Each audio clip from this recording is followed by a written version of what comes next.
What's going on, guys? Episode 86, Ultras 11 podcast. Thank you, everybody, for tuning in. I'm Jose. And I'm Al. Lest we forget that Kean once said, I'm trying real hard to find the words to describe this girl without being disrespectful. And then said, damn, you're a sexy bitch. Damn. Monday motivation. Shit. Monday motivation. But anyways. Kean's motivation for Monday. Yeah. Well, technically Tuesday when you hear this. So Tuesday motivation. Yeah. Remember that anything you say is redeemable in life. Yes. Except for these coaches. It's probably one of the most unforgiving sports. Well, every sport's unforgiving, but football, you see it a lot because a career isn't as long as a lot of other sports. So it's a very unforgiving sport in that regard. One moment you're on top of the world. Next, you're fighting for your job. People forget about the good you've done. You know, like, look at certain coaches of our era, you know. We've had Mourinho, Ancelotti, all these guys, whatever. We're not going to harp on that too much right now. We'll get into that. We've been covering the ongoing rumors about a sin bin trial and a different rule. And apparently we have a new rule that's being passed for next year. We'll get into that as well. And since we are talking about coaches of the past and tactics of the past, we're going to also bring up a player of the past that it's not really a player of the past. Sorry, he is a player. He's always a player. But it's not a player of the past because he's still only 24. It's just nobody really knows what's going on in his career anymore. And yeah, we're going to get through that. Before we get started, though, of course, please remember to like the podcast, follow us on all our socials, comment, subscribe to us on YouTube. The road to 1,000 is in full effect. We did see a nice little spike in subscribers, and obviously, thank you guys for that. Baby.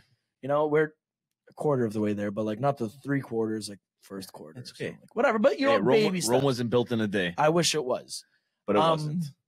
So neither are we. We are a passion project. So to start things off, Al, I woke up this morning and I saw that it was on Twitter. It's something called the purple card, which sounds really weird to me, but whatever. It's basically a card that's going to be installed into FIFA or next season. No, Joe, that's not a real thing. That can't be a real thing. Why? What, Joe? They're not adding new cards. Where'd you read this? When did you read this? This morning. It was on, I think the account was like football something, Hold on, whatever. pause. It was before you say anything else. Do you know what today is? Monday, recording day. No, like the date. No, hold on. Okay, well, I'll let you know. It's April 1st. So I don't know. There's a long-standing tradition that is called, I think it's called April Fools. And to my knowledge right now, I think you just have been fooled. And you made a whole topic up about this new purple card. And there is not a purple card because you just got April Fool, Joe. So I don't think we're going to be getting into anything about a purple card this week, at least. You know what? You can't... They got to make sure that blue card works first before they start adding the whole rainbow in. You know what's crazy? It kind of makes sense because, like, when I was conjuring, listen. Okay, when I was conjuring this whole script for us today, like, getting involved, I'm like, you know what? Fuck. Perfect. Some fresh news.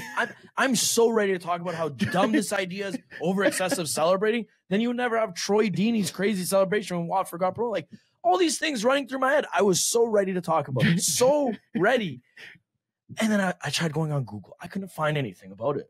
I'm like, okay, I saw it on Twitter. So maybe like more information is available on Twitter. Maybe BBC didn't get to this yet, or Fabrizio Romano, or any of these guys. Maybe they just didn't get to it just yet. There. That's your biggest tell right there. Fab didn't say anything. you gotta do better. This guy sat at home this morning saying, okay, you know what? Let me start getting through some topics, you know, today for the podcast. You know, it's recording day. And you thought you're like, yeah, hey, you know what? This purple card thing, this seems like a legit thing. Let's look into this one here. Yeah, well, I looked into it. There was nothing. But I just thought maybe. I wonder why. Like, a lot of people didn't want to talk about it because it was that stupid. Oh, my God. So, okay, you know what? Remember how I said earlier in our summary of what we're talking about, the whole sin bin and cards, new rules, whatever? Yeah, just. So that's not going to be a topic today. We're not going to be talking about that. Because there is no new rule, no new cards yet, because obviously it could be anything, you know. There's a surprise for everything. We didn't think a blue card was going to add. I'm also going to be honest. I'm 28. Why are we getting April Fools? People still do that? Joel, I don't even think my nephews did that. You know what was worse for me? I got April Fool, I think, harder than you. I woke up this morning, I saw Allegri got sacked, and I thought it was real, and I got excited. And then I said, then I looked in the top corner, I saw April 1, and I was like, son of a bitch. Son of a bitch. Well, still has his job. Allegri didn't get sacked, and that actually will bring me.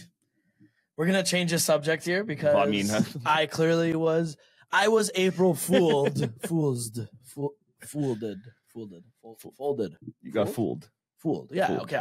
What? Sometimes when you say words, they don't sound like real words. You know what You start questioning yourself. Yeah, you start questioning. Like, wait, fooled. Wait. Is that a word? Fooled Yeah. did? Fool. Yeah. That's what I was. I've been fooled did. I was fooled. But yeah. Okay. So going over to our next topic. I know it's hard to believe, but it's okay. You're almost 29. You got fooled. Whatever, man. By football Twitter, man. It happens to the best of us. Fuck the lot of you. I don't need any of you guys anymore. Regardless, this year we've seen the emergence of young coaches. We've mentioned this previously, but this will obviously segue to something. We've seen Thiago Motta, Xabi Alonso. In previous years, we had Xavi, Nagelsmann, De Zerbi, Eddie Howe, Will Stilt over at, what was it, Lille or Stade Rennais, whatever. You've seen the fall off of the coaches we once loved and once had at the top. Obviously, there's still that old guard, obviously. Yeah. But you see a lot of these guys falling off slowly. There was a quote from Spider-Man that I love whenever I talk about stuff like this. It's called, it's you either die a hero or you live long enough to see yourself become the villain. And I know, how the hell does that tie into anything? That is factual. Let's fast forward present day. You're seeing Alex's beloved Juve. Allegri is kind of the demise. Obviously, like there's certain things we will talk about, we'll touch upon it all, but a lot of people are blaming Allegri, and it goes like it shows you like sometimes your first stint was successful. It doesn't mean you could replicate what you did in the past. You know what I mean? Like, and you look at Roma with Mourinho. I'll relate to myself, so I'm not just throwing you under the bus here. I won't discount he won a trophy for us that we desired very, very much so. But his tactics gone stale, old, outdated football, stuff like that. Ancelotti with Everton, they thought he was washed. Obviously, like he went to Real Madrid and, it's more built for him, I guess. But it's still the principle that like these older coaches, you're starting to see them fall by the wayside with outdated tactics or whatever it is. We do put a lot of onus on the coaches and blame the coaches for this. But devil's advocate, do you think the modern player is to blame as well? Or does this solely fall on coaches unwilling to adapt to certain times or tactics or whatever it is? I personally, I do think it's a mixture of both. Yes, you look at these coaches and their tactics and the way they play, and it's very outdated. You see this new style of football that people are playing, and it's not just like, oh yeah, beautiful football that everyone wants and everyone cries for, but then you get it and it doesn't always guarantee results. So it's nothing like that. Their tactics are just they don't work anymore. You see with Mourinho, you see it.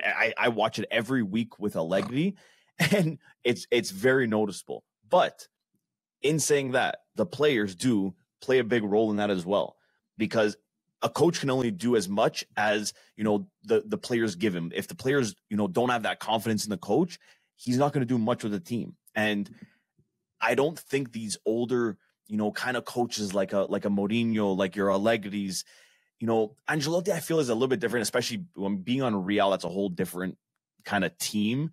And, I think he's built a name for himself in the whole industry, probably the most out of all these older coaches. That's why he gets the respect that he does, and people will actually listen to him. But I just feel like these young players now, like they look at these guys and they're like, they have a different attitude. It's not like before that, you had these guys and they would do anything these coaches said, no matter what it was, no matter how little these coaches actually knew, but they just had this system, this idea in their head. And you know what? The players, they were sold by it instantly, and they would do whatever it took for that coach to get results. Now these guys, it's like you need a guy like Xabi Alonso to come in. Even Pirlo, his time was very short. You didn't really get to see fully what he can do, but you saw he came in there. That was his first team. The guy just got his license. And I'm sorry, that year, with everything the way it was going on, was crumbling, and he still walked away with 2 trophies.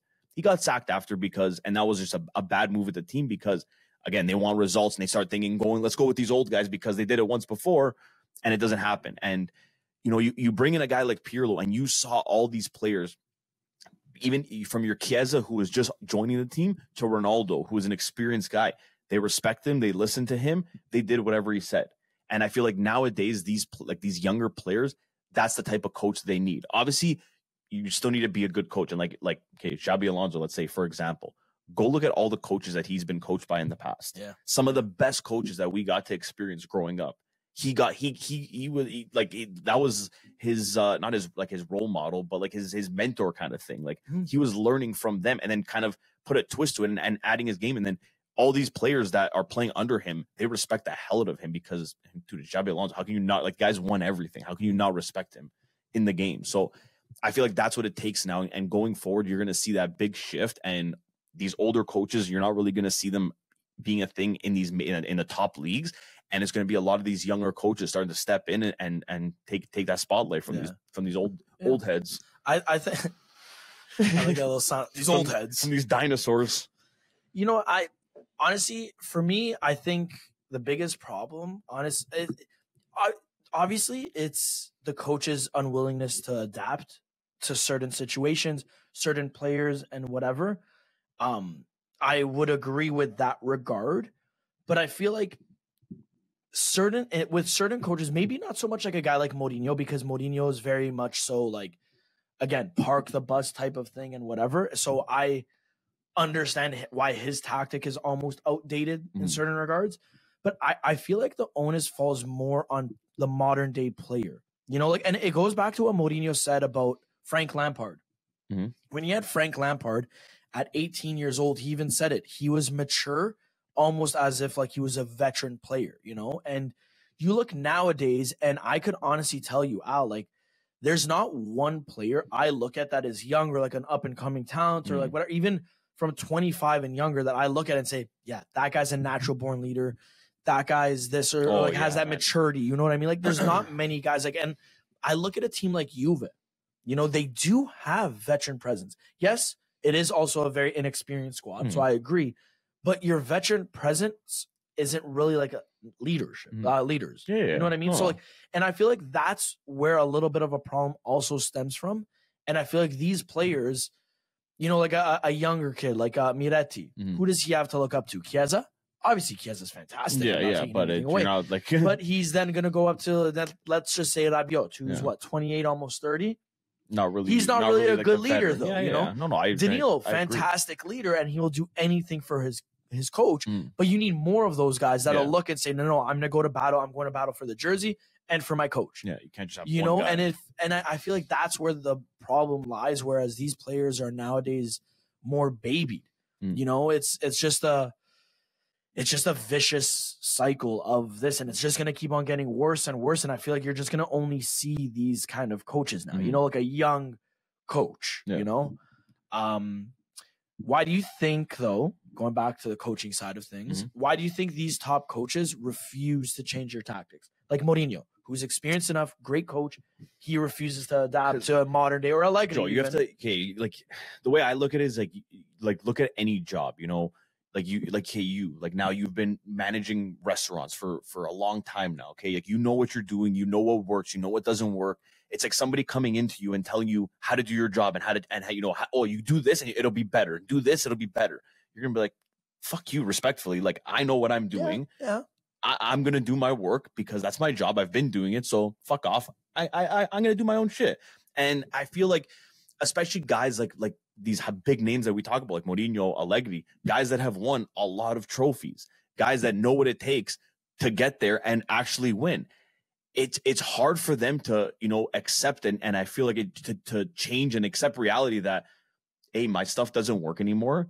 You know what? Hey, I gotta, maybe take a step back, maybe do some research, do some studying. And that's why that's the only little part of me when Allegri, when he came back, he was off for 2 years. I'm like, hey, he had enough time that, when he does come back, he can kind of change his game and be a new coach for us. And that was not the thing.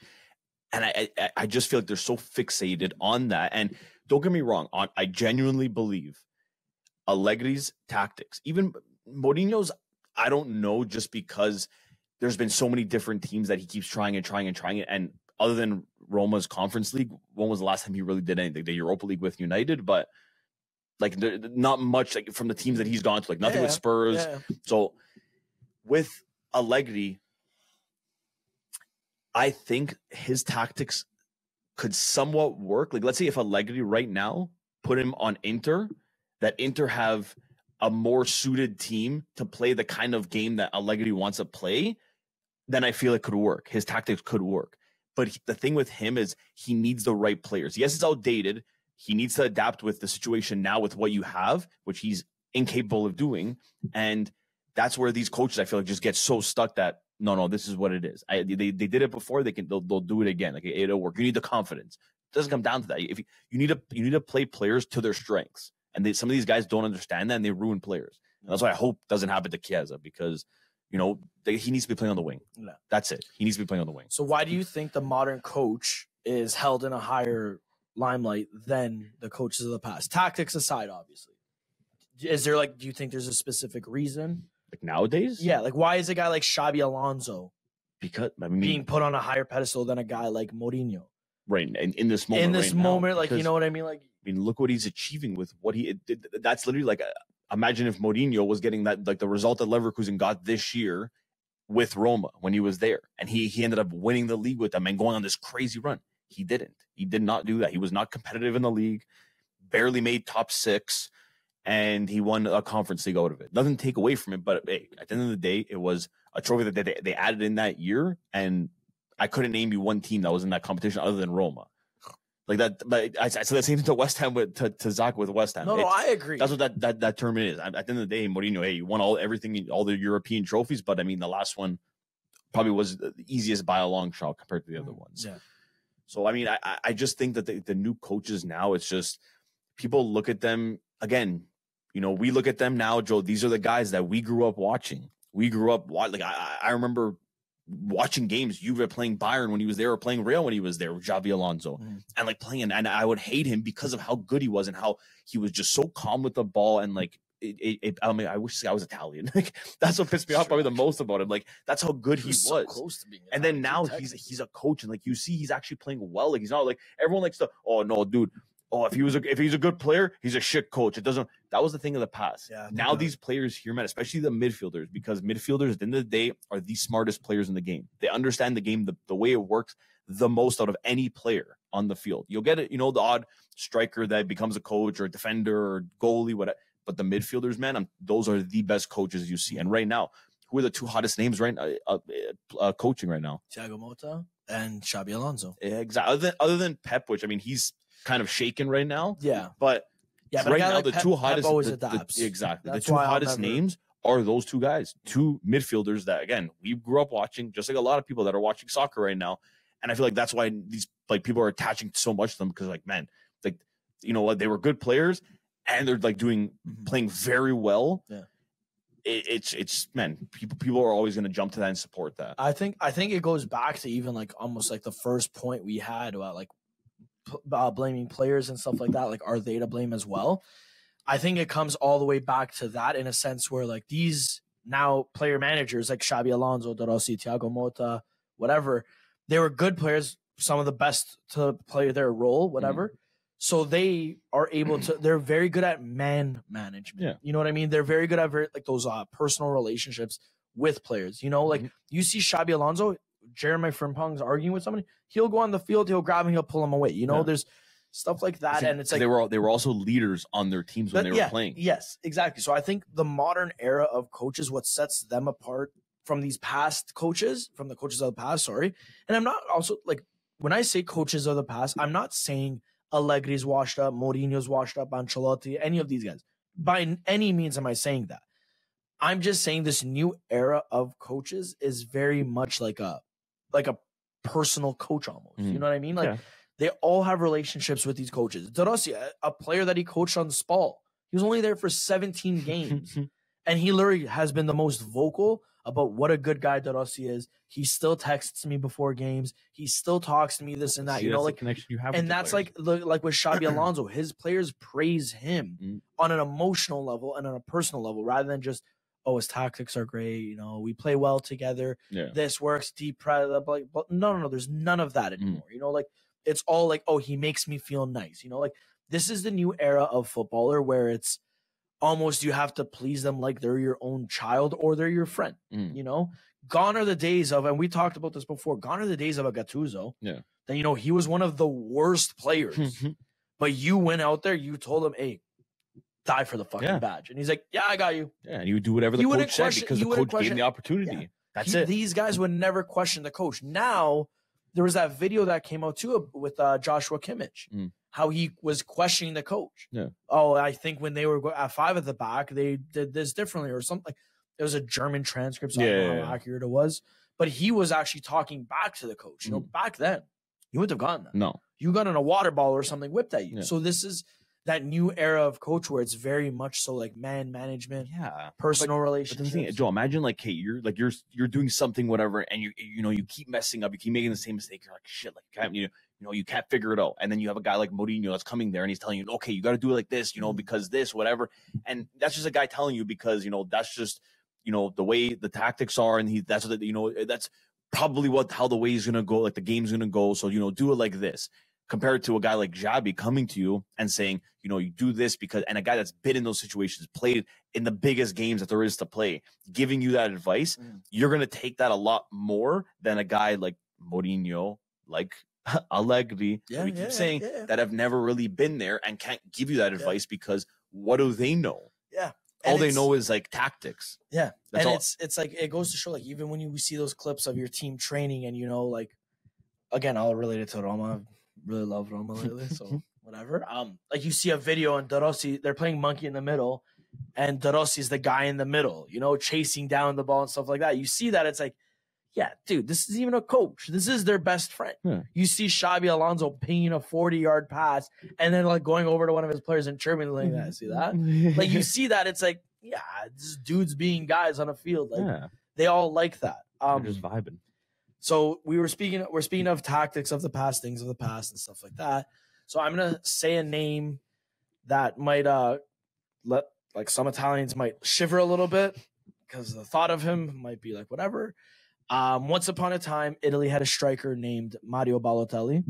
All the talent in the world, and I'm not even trying to gas him up in any way, shape, or form. Like Balo was really like him, he was supposed to be something special. Yeah, like modern day footballer, that's what it was. Right there, he was 6'3", tall, fast, powerful, strong, cannon of a foot, great feet, whatever. He had a little bit of off the field antics, to say the least. It also didn't help that Italy is a very racist place sometimes and will literally disgrace their own. Yep. Even if he did well for the national team, like you can win every cup that there is to win, and there'll still be someone racist out there making some sort of noise towards them. Yeah. Fast forward, present day, Italy had an emerging talent named Moise Kean, and he is a black Italian that played striker and had a lot of similarities, quality wise, not physically, quality wise, as Balo. Obviously, people did compare him for the obvious reasons. Another black Italian striker. Obviously, we won't deny that there was that at one point for some people. But everybody kept on saying they just hope that his head stayed above water. He doesn't have the attitude that Balo had. He didn't have the antics, stuff like that. Fast forward even more, like present day, he's a striker that hasn't scored for almost a year now. He's been sent out multiple times. He's been sent out to PSG, Everton, where he was infamously known as the guy that came on for 13 minutes as a sub, and then he was subbed right back out. He never really truly solidified his role as a number 9. And he's only 24, but people are already kind of writing him off and saying, he's nothing. So my question, Al, is it too soon to actually be writing off Moise Kean? 100%. Yes, it is. Why?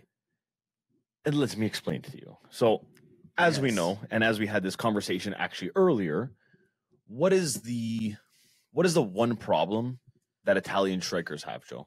They're one-season wonders, No. essentially. They get better when they're old. Yes. They peak when it's too late, and they can have one or two's a maybe good tournaments. Okay, like a Euro, World Cup, whatever.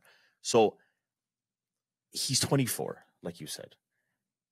It's way too early to count him out. He needs one good season at a team where he's consistently playing and able to consistently play to kind of get his head in there. And the style also needs to be suiting him, because you watch the guy play from when he was 18, from when I first started playing with Juve to now. There's one thing that did not change about him. He has probably one of the worst first touches I've ever seen in a player. And this style that they're playing right now, they want a lot from their striker to, grab the ball back against the net, turn, lay it off. And he's horrible at that. But finishing wise, like, okay, though, other than those 2 goals that got called back for a poor guy this year, lovely finishes. But he, again, didn't have too much dribbling, took a touch, shot it, goal. That's it. Didn't dribble too much. And that's his biggest problem. And you put him in a system where he's getting fed the ball by proper wingers, proper guys, and he can actually play his game. I think the first that'll help with his confidence, and you'll see him up there between 15 to 20 goals, I think, in a season. But he has to go, and not just like a Monza or whatever. He needs to go to, I would say, from Milan, Roma. I know you don't like it, but Lazio. No, definitely not. Napoli, I think, will ruin him. That's probably like, I would say Bologna, but like we don't know what the hell's going to happen to them after this season, especially if Motta and majority of those guys end up selling. We don't know what's happening, so I wouldn't say them even if they make Champions League. But he needs a proper season where he's fully playing and the team has the confidence in him and the fans have the confidence and he's the number one guy. I think he can get there, man. He's still young. His prime, it's still a couple years away. I think there's more than enough time for him. It's just, we got, because, man, everyone likes this, young kid, and he's playing well and he just continues it throughout. But unfortunately, not everyone's like that. And especially with Italians, we've seen it in the past. Hopefully he doesn't go too much now, like with this whole rap thing, and like start going towards that, because the guy does have skill. Like, I don't want to see him just throw it away like Balotelli did too. Because like that really sucked, because we all got to see a little bit more of Balotelli, especially in that Euro Cup. And I think everybody fell in love with that guy, man. Like, he was, maybe not everybody. A majority, especially of Italians, man. After that Euro Italian Cup, Canadians, I would say yes. Yeah, 10 out of 10. He man, I fell in love with him, and then it just got ripped away, because then he just threw it all away because he did not give a fuck, man. He didn't. He took it for he took it for advantage, and he just threw it all away, man. Yeah. Balotelli actually pisses me off. I hate talking about. Well, we're not going to talk about Balotelli. We're going to back to Kean. We're going to talk about Moise. What do you think about Kean? You think he can come back?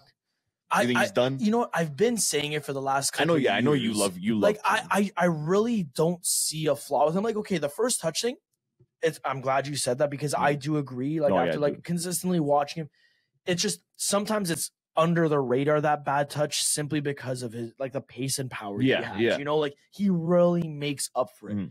I just feel like with him, it's almost as if he doesn't even know what his role is. You know what I mean? Like, I feel like he doesn't know if he's a number 9, if he's a winger, if you know what I mean? Like, I just feel like he's in a loop. And I feel like the best way for him to kind of salvage something, because again, he's only 24 years old. Yeah. Let's remember over here that Gianluca Scamacca is being praised and touted as the next best thing and whatever it is. And he is the same age as Moise Kean. And Moise Kean technically has way more senior experience than Scamacca, playing for a team, respectfully to what Scamacca has done so far in the teams he's played for, but a better team, a more reputable team. He's been on Juve and PSG, and PSG had a good year. Obviously, you know what people are going to say. It's a farmers league. It's this, it's that, whatever, but he still somehow was starting games. Champions League. Yeah. It wasn't he just reached double digits in league. goals. He was doing well in Champions League. He's clearly like a good player, and he has the ability. I think he just needs the confidence of the coach. And this goes back to like even with Allegri, with those stale dead end tactics. I think it's kind of getting the worst out of Moise 100%. Like, he's a guy that it's like kind of almost like a high flying attacker. You got to utilize that and whatever. And instead it's like he's isolated alone up top. Yeah. And then it just kind of screws him over and stuff like that. So I think a change of scenery for Moise Kean would be the greatest thing he could possibly do. But it's like you said, where's his head at? Right? You know, like where's his head at with this whole rapping career and stuff like that? It's one of those things that you hope he doesn't go down that route, because I would love Moise Kean on Roma and on Italy, you know. I would love to see him start playing for Italy, man. We mentioned his name earlier, and he's an ongoing name. This is a little secret. I don't want to tell Al what we're going to do here, but Chiesa, Federico Chiesa, is another player that people are beginning to doubt. And I know here at Ultras, we don't doubt him. I know in my household, he's never doubted. I know even in Al's household, like, he's never doubted. But a lot of people are doubting him because his numbers don't really justify what we think of him and the pedestal we put him at. Yeah. So, Al, what do you think the problem is right now with Chiesa? I mean, and could he also become a Juve flop that he is sold for money? No. Everyone gets sold for money, but you know what I mean? Like, is he deemed expendable? I genuinely don't. I think he will stay at Juve. I mean, like, I can't see him moving to the Prem. I'm not saying just yet at all. I can't, like, I could see him being one of those guys that stays in Italy like a lifer, whether it's Juve or another team. I could see him staying for life. Yeah. I just think his problem this season, man, and you know, people forget he came back last year from his ACL injury. So this is his first full season back that he's able to play, which we saw at times. Again, he was going through those little episodes where, you know, I pulled something, I got to stay out. Then he goes to check and nothing's wrong with him. So it's still it's still a mental thing with him, because it's still happening this year where there's like, my fucking leg, I got to sit out. They will sit him, but they'll come back and be like, no, he's fine. Like, he's just going to take some rest, and then he's going to get back to training with the team in a couple of days. So it's never really anything serious. So I feel like it's a mix of that. And, you know, Allegri had a good idea. I was, you know, at the beginning, I was back and I would love to see Chiesa, you know, play up top beside Vlahovic, play as a second striker. That would be amazing. You know, he kind of be like, you know, like a Del Piero, you know, like I feel like he can do it. But, you know, throughout the season, it started off the first couple games, it looked promising. It looked like it could work, but the more you see it, the more you just see Chiesa's being wasted, and you're not getting the full potential of this guy. You've seen what he can do, man. And I'm not just talking about, you know, he had a good game or, you know, a good tournament, because people that have good tournaments don't play and don't score the goals that Chiesa did in that tournament, in that Euro Cup. That's true. That's true. Those are goals. And I'm not going to say, because I really don't, because Italians are kind of different. Donnarumma, I think, is a generational player. Oh, Chiesa, I wouldn't call it generational player, but you can tell he's like in 10, 15 years down the line, when we're talking about Italy, like Chiesa's going to be one of those guys that not just remembered for that one Euro Cup, but I think remembered for a lot of Italy's success in games that they play. I genuinely feel that with Chiesa. He just really needs, and that's why I'm so like, dude, even though Montero is doing even worse, get rid of Allegri, bring him up till the end of the season. Who's and Montero? He's just so everybody knows. I know he's a former Juve player. Now he's the coach of the I think it's not the next year. I think it's the under 21 team. Okay. He's not doing very well with them, but he's, I mean, hey, anything's better than Allegri. You just get something new until the last 7 games and just finish the season like that. But we need a proper coach, and I think Thiago Motta can get the best out of Chiesa. But a guy like that, to play him in the proper position where he's playing on the wing, cutting in, and is just so dangerous on that side. And I feel like that's where you're going to see the real Chiesa, and you're going to see this Chiesa that everyone's praising and everything. Because I agree 100%, man. A guy that we're all saying, oh, it's Chiesa, and give him all this high praise. You look at his numbers this season, it's nothing impressive. Like, nothing's impressive about it. Yeah. Vlahovic, okay, he's doing, he's making that jump from last season. He's missed a couple games too, and he's still having a lot better season. Chiesa, though, he's just you can't really justify the injury anymore, because that was last year. Now this is his first full season, but he's got to be like, those numbers got to be up, man. His assists, his goals, you got to be pushing those numbers. You can't be having a guy like this big number for Italy, and one of Italy's star players, and you're putting up these kind of numbers during the season. Yeah, I agree. That can't happen. As much as I love him, and Chiesa, I love you. I want you to come to my wedding, but once Allegri leaves, you got to step up, buddy. You got to step up.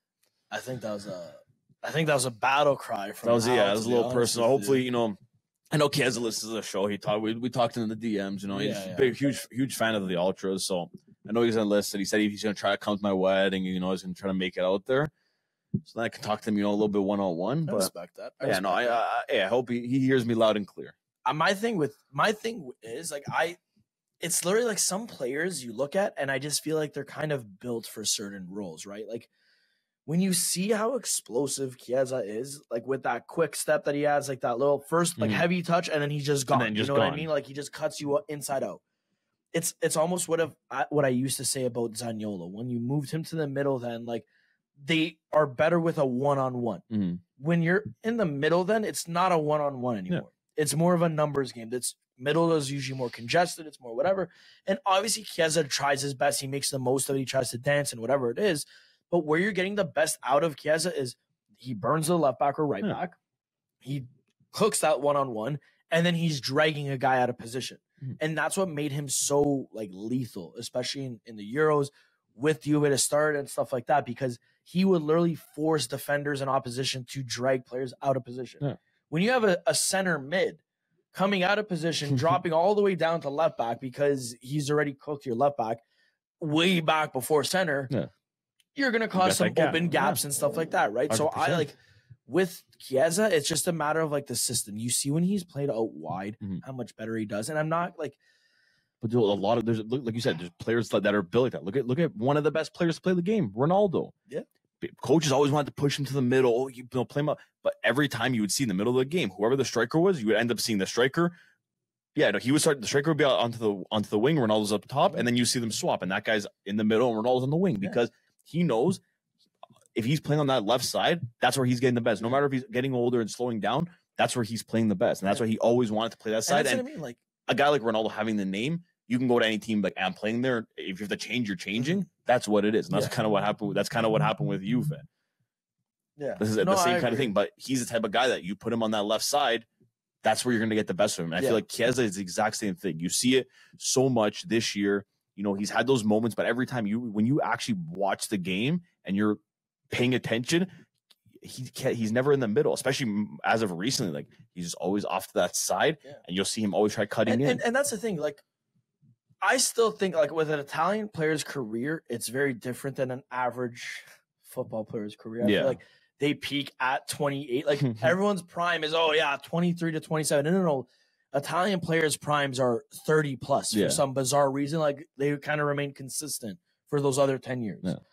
With a guy like Chiesa, who's to say that when he is that age, when he's 28, 29, 30, he doesn't completely inherit that Del Piero role that he's as a second striker, you know? He matured, he developed, whatever. He maybe slowed down, so his quick first touch and whatever he like was able to get, he has to change his game. He adapts to his game and like whatever, you know? Like you even saw it with Totti. Totti played as a left wing for a little bit, and he did well. Then he slowed down. Oh, you can't even run properly, so you're not playing left wing anymore. We're dropping you back into the middle. Yeah, like it's a matter of adapting. And I think when you're that young and that whatever, like the best thing you could possibly do is really master your craft and then start doing whatever. And, you know, and that's where I think Allegri got it wrong, because he assumed and thought Chiesa had mastered his craft as a winger when he really didn't. Yeah. There was still a lot of decisions he had to mature with his decision making and this and that extra touch and extra, you know, like, and I think Allegri kind of jumped the gun because he saw what could be in the future and wanted to kind of rush it. Want to do it now. And now that's fucked him, because now it's like, well, we can't buy another number 9 or another guy a number 10 technically. So we're going to make do with Chiesa. Oh, he's out of form. What are you going to do? Right. Next topic. Sorry. I'm out of breath. It's okay. It's okay. You got a little bit more into that than me. I love Chiesa. I know how much you love Chiesa. The problem is, like, I was talking about this with my brothers.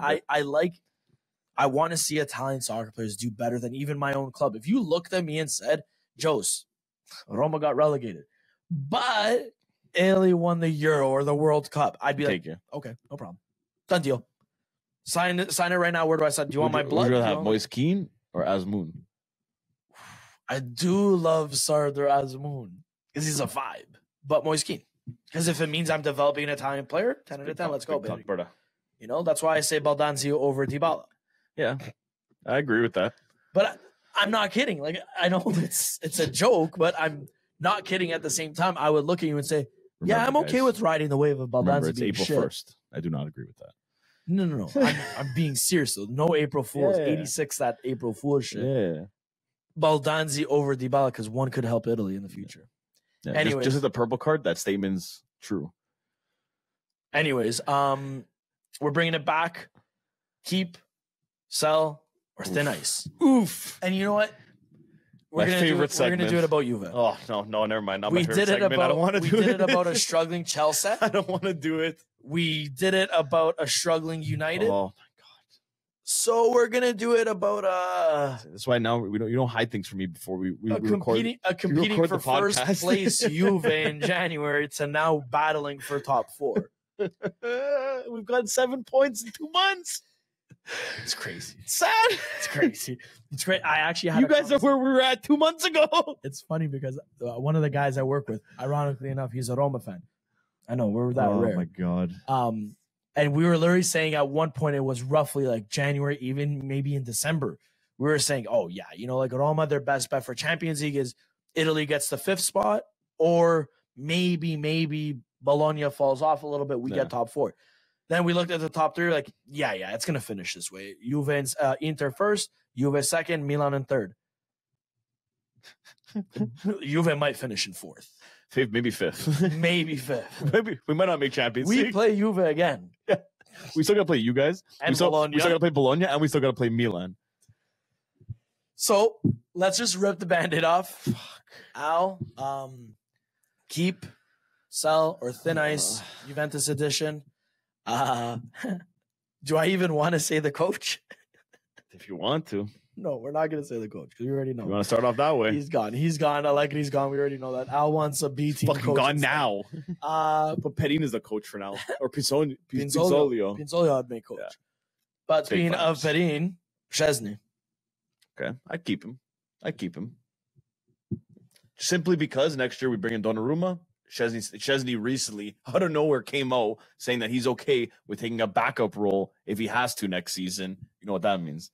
Donna Juve is coming to Juve. So I would sell Szczesny. I would keep Szczesny. I would sell Szczesny so you can make money off him, and because he's had a couple blunders and he's getting older, and I'd still get Donnarumma. Other than Sassuolo this year, no. Well, sell Szczesny. No. But now you don't. Okay. Go next. Go. Alexandro. No, hold on. First, I'm going to answer Perin. Because I'm not asking Perin. But my whole plan, because we're going to keep Szczesny as the backup, sign Donna Juve, and then we sell Perin to Roma, so you guys can have a proper Italian keeper. No, I don't want him. Why? I don't want him anymore. Why? I don't want him anymore. Why? Because you wouldn't take a Perin. I thought, what happened? You take any Italian? I would take any Italian, but it's because I want Lecce's goalie now. You have a Portuguese goalie, and where's the other guy from? He doesn't know yet. Croatia? No, he actually doesn't know yet. Okay. I'm not even trying to. He's Serbian or Belgian. Okay. He's choosing soon. A Serbian or Belgian guy. So which one? You're Italian or one of these guys? I don't know. I kind of like the confusion Milas Millar has. We'll keep Perin as our 4th then. We don't want him to give. We'll give him to Lazio. They'll enjoy him. You know what's crazy? I love how Pinzolio is a lock. Yeah, even though he's been your 3rd string goalie. He's always going to be our 3rd string goalie. I respect. We resigned him. That's why I'm saying sell Szczesny, keep Perin as backup. Then you have 3 Italian goalies. Sell Perin. You have no Italian goalies, so you shouldn't talk. Yeah, we do. Who? Pietro Boer. Who? Exactly. He's our 3rd string. Dude, he's like, just there for vibes. Pinzolio, man. What the hell? Okay. Alexandro. Sell. Yeah. Agreed. So. Danilo. I'd keep him. Sell. You need the experience, man. We barely have the experience. You want to sell the one guy we have that experience? Because when I'm looking at your defense, man, you guys look like you need help. Yeah.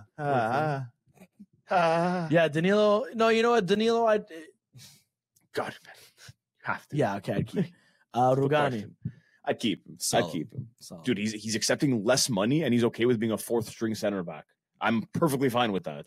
That's the kind of player I want on my team. The guy that wants to just sit on the bench. No, he wants to be there when he needs to be. He's okay with taking that role. You don't find a lot of good players that can take that role. No, you're right. Every game he's played in so far, 0 goals against. I don't know if it's Rugani or the team. Except last week. Who? Lazio? He wasn't playing. No? He got subbed out. For Danilo. Not Danilo. Yeah, Danilo. Oh, no, the Sokolov. Oh, yeah, you stupid man. They went up for the attackers. Anyways, okay. Whoever that guy is. Bremer. Like, I want to keep him, but I feel like he will be sold because of the money that United is going to throw at him. Like, I would love to keep him. He did his one job. He shut you up, and he's been one of our best defenders this year. So you would keep him. So I'd keep him. Okay. But I'm saying like they're probably going to sell him, which makes me sad. System center back. Yeah, sell okay. him. No, I'm System kidding, I'm center back. kidding. Okay. Go, Joe. Who's next? Keep Bremer. Thiago Giallo, who you just bought for $1.50. Dude, I have not seen him play yet, so I mean, good potential. Maybe better keep him. Yeah, fuck I all. feel like you can't sell him Can't because really we sell don't, you him. don't even know what the hell's happening. This guy can be a monster. Or it can be absolute doo-doo. The worst thing ever. We don't know. Gatti. Oh, keep him, dude. Class, dude. Keep him. Guys got to stay. Hopefully, he learns from his mistakes this season because he's had a couple. Can't be making those mistakes next season and the season after. Well, there might not be a season after because he's making those mistakes next season. So as long as he matures, I'm happy with going forward with him till the end. I love Gatti. Yeah. As just a guy. Yeah. You know, like I don't have He was like a garbage man like 3 years ago. And now he's playing for you. That's why I respect him and I won't bash him. But what makes me want to bash him is that people compare him to Mancini. And there's not really how can you compare a guy that's just started playing on a team? No. Shit. I know. Oh. You can't you're not really, you don't want to be at that level. You want to be higher than that. Yeah, you're right. It'd be better if he's getting comparisons to like Materazzi or like Nesta or Mancini's way better than Gatti. But anyways, for Gatti, I would keep him. He's Roma's best defender. We'll leave it at that. Honestly, yeah. Well, that's it. Dean's pretty crazy though. Yeah, but he's not Roma defender. No, I know. I'm saying for you guys, like he's pretty crazy actually. So obviously. You don't have to sell Bremer. What? You won't even have to sell Bremer. Dude, Dean's already fucking worth 60 mil. Yeah, but Roma's going to buy him? No. Okay. No. That's where you were leading to. I was like, Joe, I'm sorry. I would love We don't have the money for that guy. We already tried to offer you something. He can be one of those guys. There's going to be the youth this summer that's going to be sacrificed. I know that, and I think he might be one of them. Your favorite guy? Who? You're going to say Joe. Paul Pogba. I would love for him to stay, but every time the guy does something, he's either hurt or he's doing drugs. So, yeah, I don't think I'm ever going to see him play again for Juve. So thin ice. So, yeah, you can say thin ice. Kostic. Sell. Yeah, fuck him. Sell him. Fucking, I hate him. He's such a crossing merchant, and that's all. Hey, where's Vlahovic? A guy stands in front of him. Fuck, I gotta beat somebody. Okay, let me pass it. Where's Locatelli? Let me pass it. Let me swing it across the Vlahovic. Oh, it's open. Okay, let me make a push. Okay, then I cross. Same plan, same thing every game. My God. DeCilio. Sell him, move on. I don't care what he did against Roma last year. I don't care when he randomly just peaks and just comes out and you're like, holy shit, dude, who the hell is this guy? Sell him. Just get rid of him. Move on from the past. What is the Spider-Man quote again? You either die a hero or live long enough to see yourself become the villain. He was never a hero, but he's becoming the villain. Maybe at Milan he was a hero because he was compared to Maldini. His first year when he played, like, this guy's Maldini. Who did they have? They had Luis Adriano and Carlos Bacca, man. They didn't really have much going on for them. Let's not talk about Carlos Bacca. Yeah, they didn't have much. Yeah, should have stayed that. Adrien Rabiot. Sell. Bum. I'm going to speak for you there. Sell. I think as much as I do like him for the money he's asking and what he demands, I think it's time to move on. We can't really sell because he's gonna be walking for free. Really? We only signed a 1 year deal with him. Oh, that kind of sucks. Then that was just like, hey, sign the 1 year, then whatever. Then I'll say thin ice, so you could get money out of him. Yeah. So you renew him and then some. Fuck that guy. Okay, thin ice. Yeah. Locatelli. I'd keep him. I love Locatelli. I won't argue that. There's been talking the thing, people are like, oh, you step up his game, whatever. Guys, playing in a completely wrong position from what he was playing before, and he's still playing good. Yeah. The guy could ping a ball anywhere you want. Yeah. Fuck off. He's not going anywhere. He's not going to England. He's not going anywhere. Yeah. Keep him. Yeah. Lock him. Definitely not as good as Cristante, but he's definitely up there, yeah. Hans Nicolosi Caviglia. I know, but he needs to build up like a market if they are going to sell him because dude, this guy I'm pretty sure made his debut. He's not the worst. He's not the best. Dude, he made his debut like the first year when Ronaldo was there. Yeah. He was already with the first team. He made his debut and he's not clearly great. You saw how fast Fagioli came up and Miretti, how they came into the team. This guy's he's not breaking into nothing. So I'd say, maybe thin ice. Okay, yeah. I'd agree. Thin ice. Big Wes. Oh, Big Wes, man. Dude, I got a jersey the first year he came to the team. Ran cheating. A little bit sad when he left. Happy when he came back, but then also kind of sad because his season last year, I'm not going to lie, I was like, yo, we cannot continue with this guy on the team. Sell him. Try to get something for him. He's American. Hopefully he has some value. We ended up getting stuck with him, and it was a miracle in disguise because he's been, I mean, with his assist and everything, I don't know where this guy got it from, but he's been amazing so far this season. I'd keep him. I'd keep him for at least another season. See how he does. Thin ice for me. Okay. Just because he's an expendable piece. Oh no, that's what I'm saying. Maybe one more year, but I agree. Like if they sold him this year, I would understand. But I can get behind the thin ice. I would say keep, but I get it. I get it. Timothy Weah, Big Tim, Wes's guy. They eat ranch on pizza together. I think with Big Tim, even though his dad's a big fan, I would say thin ice. I would definitely say thin ice. This name hurts me. I know. Nicolo Fagioli. Keep 100%, man. This is the way this guy moves. I might be a nostalgia merchant if you want to call me that, but he moves the closest that I've seen to Marquisio when I was seeing Marquisio play when he was younger. He does, man. The way he attacks the ball. Shut up, man. No, for sure. He's almost as good as okay, but you're talking about Aquilani. Okay, Marquisio, he started getting big, making a name when he was older in the 28th. I'm saying when he was young with Juve in Serie B, when you never watched the Juve game, and I watched every fucking game because I had to. I did actually, because that was my fucking team. I had to watch them. Yeah, well, I remember watching Marquisio, and I was like, man, this kid looks surprised. Like, hey, hopefully, they bring him up, and hey, because hey, we're gonna have a youth product, and look what he became. And I get the with Miretti, I don't. I've said it. I'm okay if they have to end up selling him to make some money. I'm okay with it. I love Miretti. I'm good. Cambiasso and Fagioli are like the two youngsters that I would not want to get rid of. So I'm not even going to ask you about Cambiasso. Yeah, he's locked. He's locked. No, I do agree with Fagioli staying though. Yeah, but I just think I hate comparisons. So that's why I'm saying no.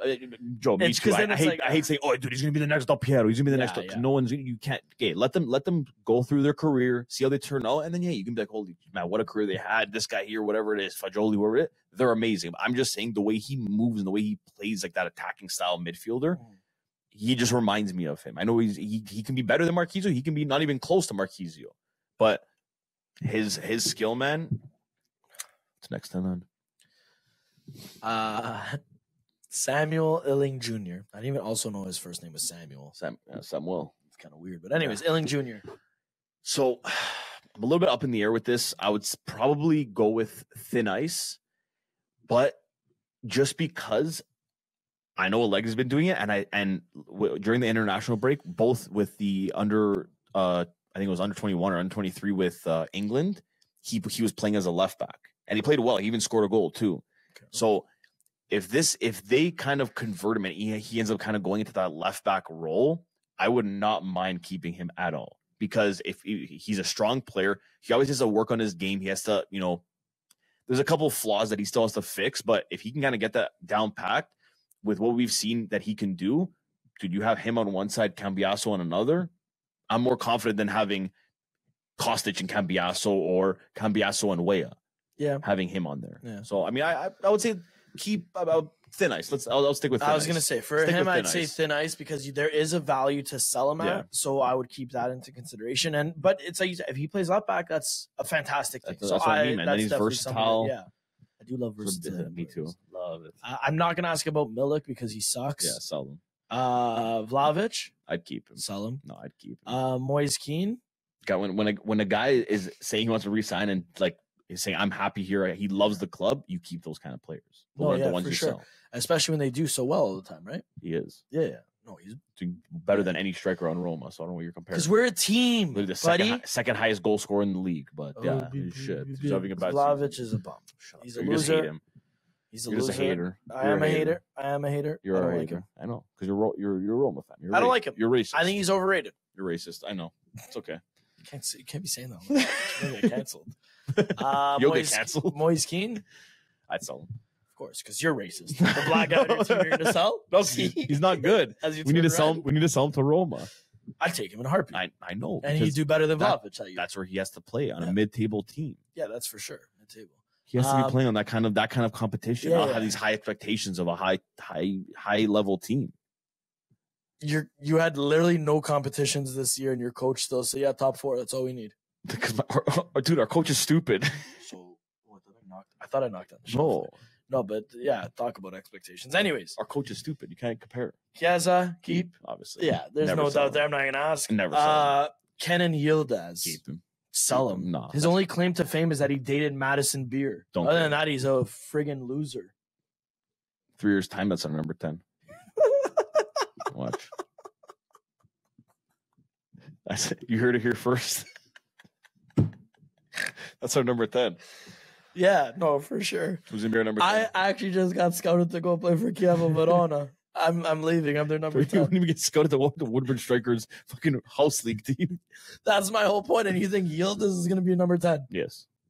Okay. Very easily. Who else can be the number 10? I don't know. You just said that you have Fagioli that's going to be the next Marquisio, so that's not going to contender for number 10. Why Yeah, would Chiesa, why who would could they be give number Italy's 10 best a Italian. midfielder? Chiesa, he wants to be number 7. He doesn't want to be 10. Okay. You know what? Okay? He was offered a 10 before Pogba came back, and he said no. He took 7. Maybe just keep the number 10 vacant. No. There's Yeah. no Italian, nothing that's worthy of taking that number. Yildiz. Yeah, for sure. Like King. Probably My not Kenan Turkish Yildiz. king. Probably not. On that note, He's better than Asmoon. definitely not. There's a reason why. You know that Daft Punk song? It's not harder, better, faster, stronger. It's sarder, better, faster, stronger. Crazy Iranian king, baby. Poor thing, he hurt his back, but he's like, no, don't worry, I'll be there for Lazio. I'll play. I'm there. Let's fucking go. Let's fucking go, baby. He should probably be number 10 for Roma. No, I'm kidding. No one deserves number 10 on Roma. Yeah, see But that's, see, there's that's why levels. Roma fans are just so stupid. There's the Oh my difference God. between Juve and Roma. There's No. levels to this. We No, don't give because- out the number 10 easily because Why? it's like because you actually have to be good, valuable, and pledge allegiance. You know, Kenan So Yildiz. you're gonna be like, no one's gonna be ever as good as Maradona, so no one gets number 10. Well, number 10 was offered to somebody. Yeah, and he said no because I know broke bitch. No, well, it was offered to 2 players. Both said no, but one of them said because I want to cement my name as this number, the legacy, and that number I'll never be able to reach. Who's that? That was Pellegrini. He is right, though. I don't think he'll ever be as good as Totti. So why not have So number why 7 not? But retired? why not still? But what do you mean? Like that's the stupidest thing ever. I get it, you can't just give it to anybody, but at that point you're just people dream. You're playing soccer as a kid. You dream to be a number 10. So we go, I'm never gonna be as good as Totti, so I can't get 10. Stupidest thing ever. That's a topic for another episode when we're gonna pick We apart. should actually talk about numbers one. When we're gonna pick apart Roma's team. No, we don't. See how need fun to. that is. Oh yeah, no, we're doing it. We're doing that's coming up. You did this to me. You did this to me. Why you make me do come? Say that again, man. Why not? Why not? Because it's 2024. You can say whatever. I can say whatever I want, It's Joe. true, actually, it's freedom of speech. Yeah. The hell? Fifth Amendment. So I think it's But yeah, that's the end of this episode. A lot of weird things have been said. There's a solar eclipse coming, so it's a lot of weird vibes, weird energy around. Soon the world's gonna end, and Yeah. So hey, this might be our. Actually, no, dude. I think our April 8th is a Monday. yeah. So we'll be dead. Yeah. So I think this might be our last episode. We'll record one more just in case. No, but what if it ends before we record or before we put it out? We But that's what I'm record. saying. We'll record probably. Dude, the name of that episode is gonna be the lost episode. You know, No one's ever gonna hear it. Yeah. So hey, guys, maybe we'll Guys, see you in hell. tune in next week. We're gonna have Totti and Del Piero on the show. If you guys don't end up hearing it, that's just Yeah, blame. it's just blame because the world ended. Blame the Earth. Yeah, it's not our blame the fault. Mayan calendar Yeah. expiring. Or Sorry, whatever guys. happened. So on that note, keep an eye on that for next week. Thank you guys for listening. If you haven't already, don't forget to follow us on TikTok, Twitter, and Instagram. Subscribe to our YouTube channel. Leave a like on our newest video. Comment on it. Just show us some love, babies. And we'll see you next week. We'll hear you next week. Joe, get ready for your Roma-filled Wow. episode next week. It's coming your way when we have Totti on the show. Maybe De Rossi too. And Cassano's coming. Keep back. an eye out for that, guys. Ciao. See you later.